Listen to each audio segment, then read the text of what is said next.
Today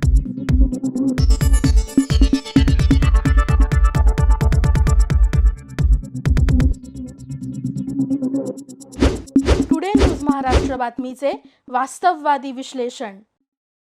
पालिकेच्या आणि एकूणच सोलापूर जिल्ह्यातल्या आणि राज्यभरातल्या नगरपालिकांच्या निवडणुकीचे निकाल जवळपास हाती आलेले आणि मोहोळची नगरपालिकेची अटीतटीची अशी झालेली ही निवडणूक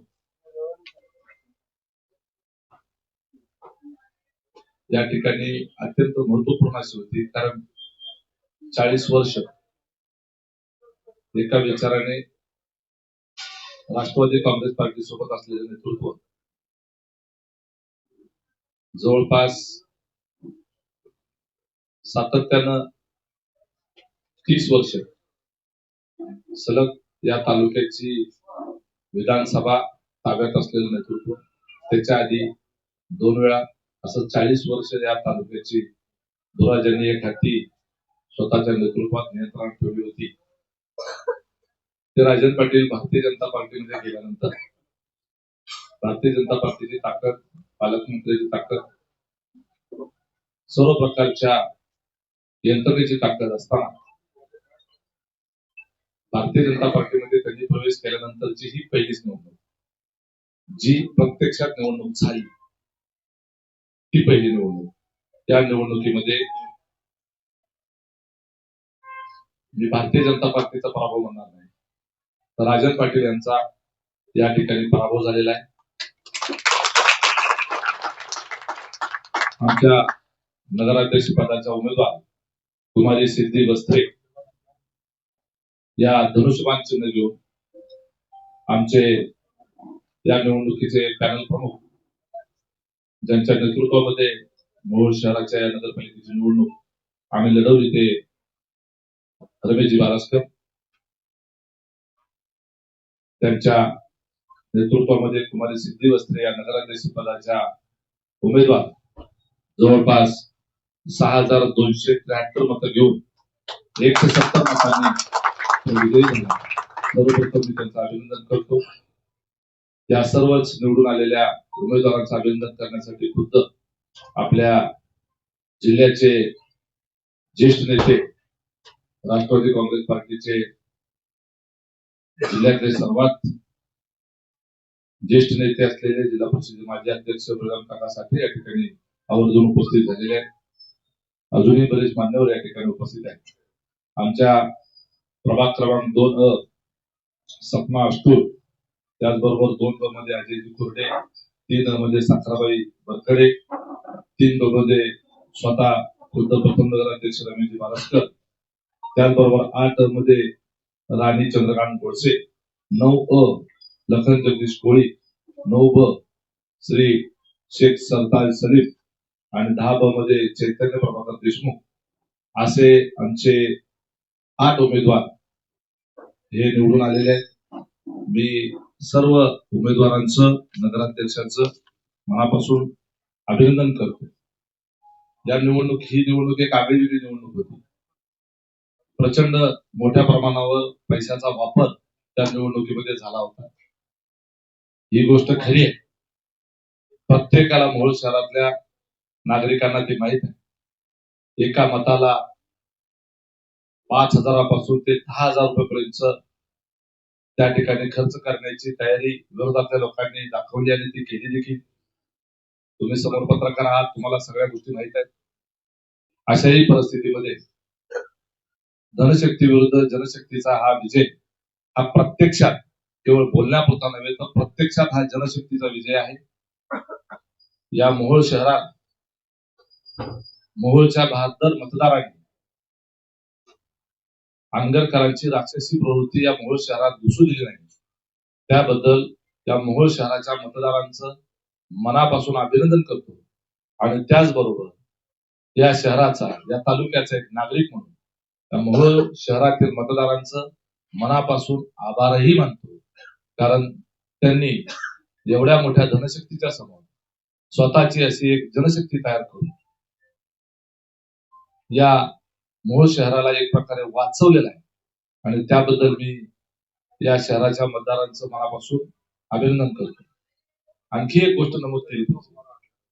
विधानसभेच्या निवडणुकीच्या वेळेला तालुका बचाव संघर्ष समितीच्या माध्यमातून अनगर अप्पर तहसील कार्यालय रद्द करण्याच्या करता जी मोहोळची जनता एकवटली होती त्याच्यामध्ये अनगरकरांनी षडयंत्र करून फूट पाडली होती आणि त्याच्यामध्ये सहविचार नावाने म्हणा, अजून कुठल्या तरी वेगळ्या विचार नावाने म्हणा, आमच्या सोबत असलेले प्रमुख नेते या मोहोळ शहराच्या निवडणुकीमध्ये स्वतंत्र चिन्ह घेऊन अनगरकरांची स्पॉन्सरशिप घेऊन उभे होते.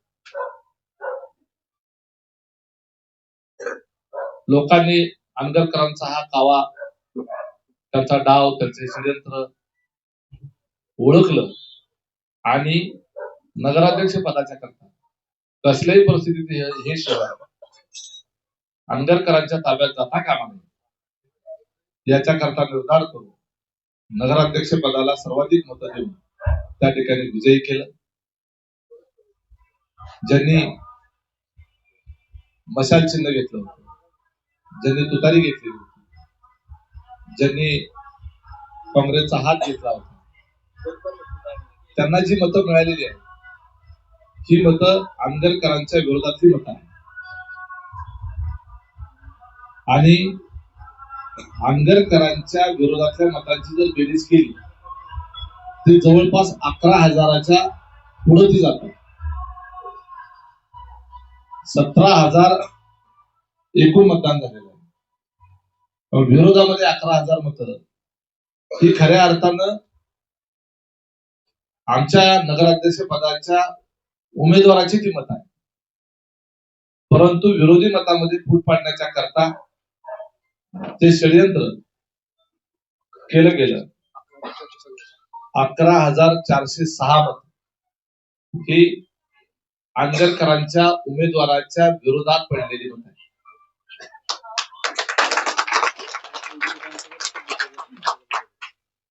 याचा अर्थ असा आहे, विधानसभेला राजाभाऊ खरे यांना जेवढी मतं पडली ती जवळपास तेवढीच मतं आता अनगरकरांच्या विरोधात पडली.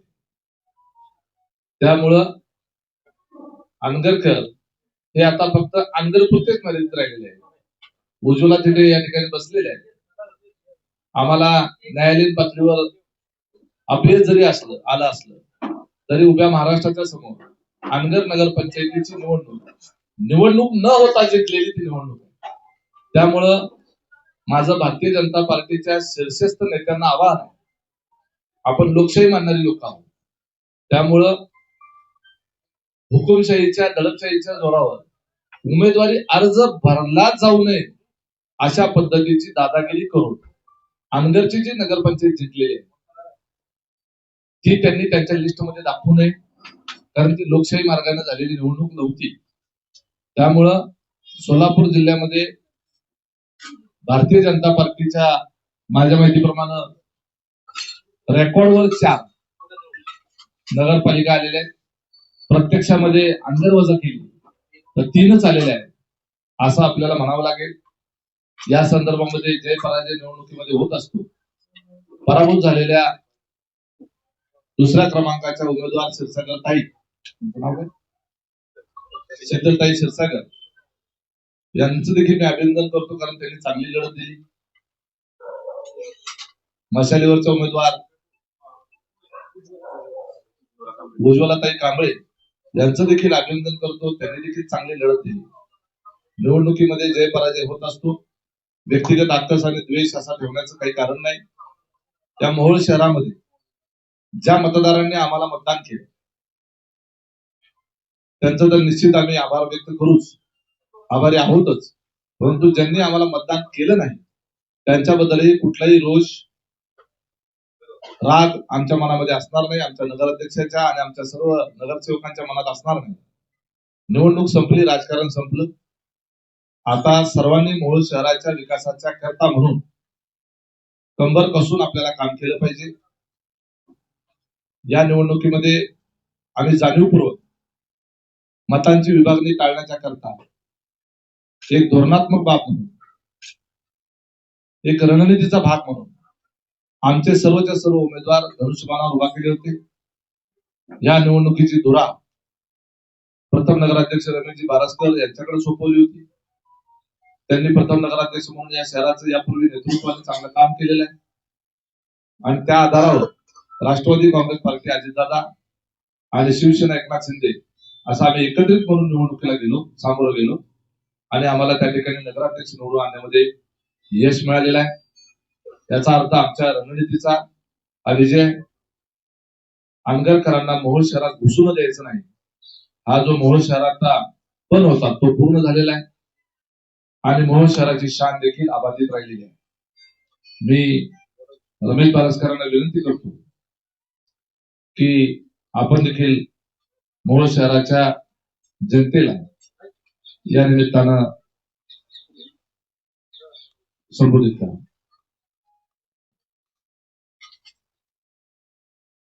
आज या ठिकाणी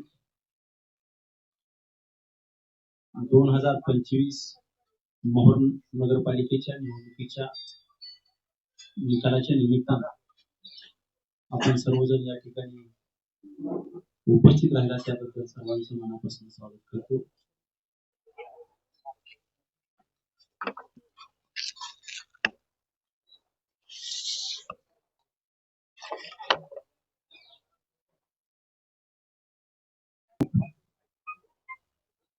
मोहोळ शहराच्या इतिहासामध्ये ज्या वेळेला या मोहोळ शहराचं इतिहासाचं पुस्तक लिहिलं जाईल त्यावेळेला ही निवडणूक सुवर्णाक्षरानं लिहिली जाईल अशा प्रकारची निवडणूक पार पडली.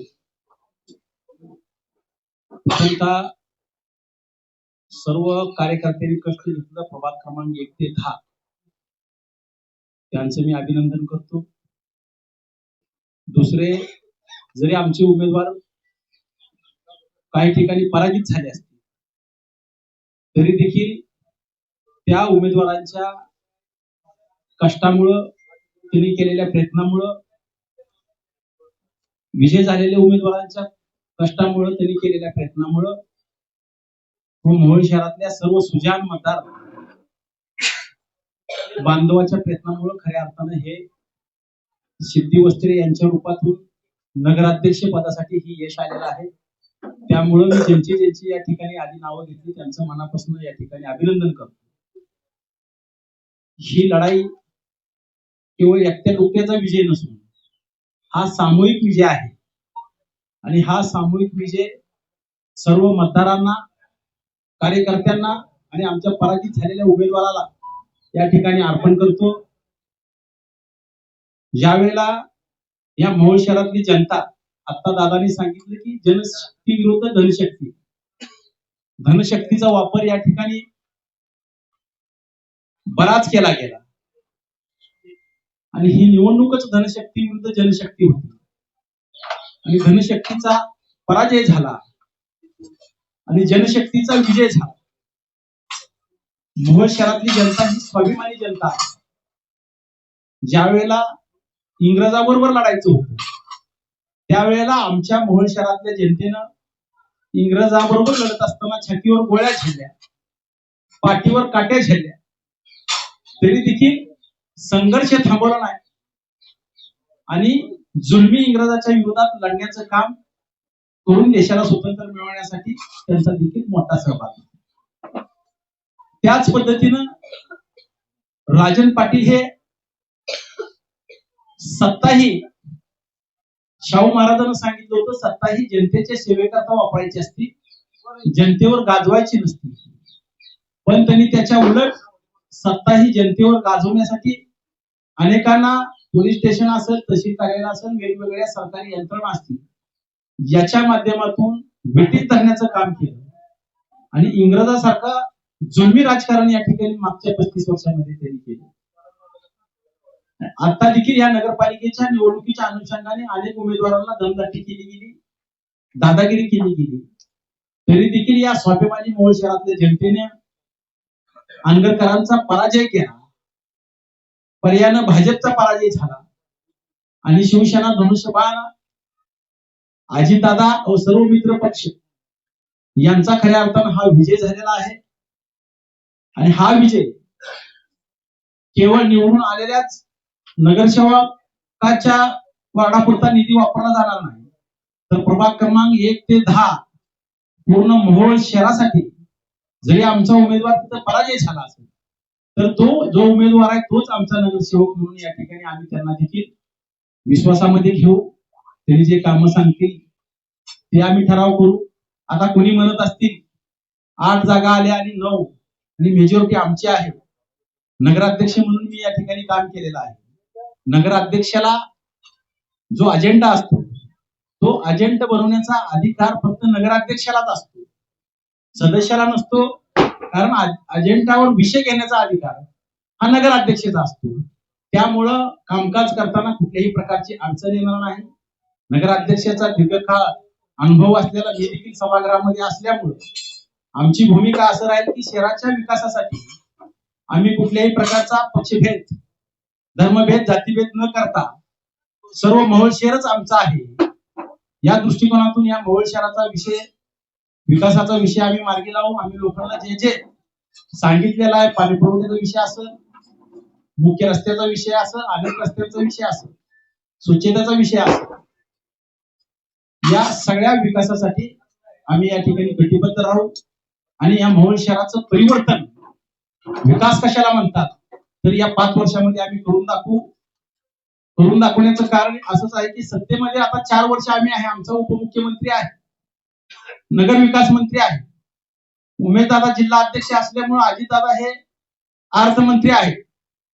त्यामुळं विकासाला निधी कुठल्याही प्रकारचा कमी पडणार नाही. या मोहोळ शहराच्या विकासाचा निधी कुणी अडवला होता, झारीतला शुक्राचारी कोण होता, तर हे कुणाला नवीन सांगण्याची आवश्यकता नाही. आंबेडकरांनीच खऱ्या अर्थाने या मोहोळ शहराच्या विकासाला आडकाठी घातली गेल्या 30-35 वर्षामध्ये.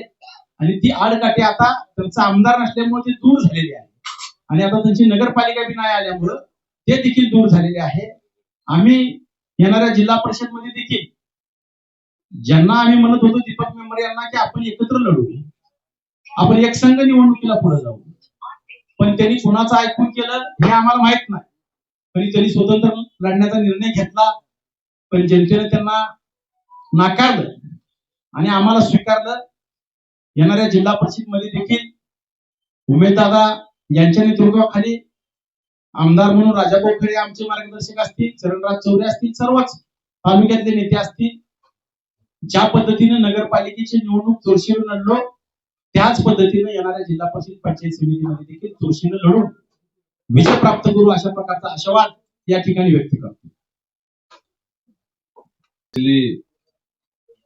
मोहोळ शहरामधला कोण ठरला त्याचा शोध आता सगळ्या पत्रकारांनी करून सर्वप्रथम सर्व मोहोळ शहरातील मायबाप जनतेने मला त्यांची सेवा करण्याची संधी दिली त्याबद्दल मी धन्यवाद म्हणते, आभारी आहे त्यांची. पत्रकारांचे आभार. राहून गेली. लोकमतच्या पेजवर अशा प्रकारची न्यूज आलेली आहे की आशिया खंडातील सगळ्यात तरुण आणि कमी वयाची मुली आपल्या सिद्धीताई वस्त्रे निवडून आलेल्या आहेत. त्यामुळे देखील आपल्या मोहोळ शहराचं नाव संबंध महाराष्ट्रामध्ये या ठिकाणी गाजत आहे की कमी वयामध्ये निवडून आलेला उमेदवार म्हणून या ठिकाणी आपल्या शहराकडे पाहिजे जाते. आपल्या परिसरातील बातम्या पाहण्यासाठी आजच टुडे न्यूज महाराष्ट्र चॅनलच्या बेल आयकॉनला क्लिक करून सबस्क्राईब करा व नोटिफिकेशन मिळवा.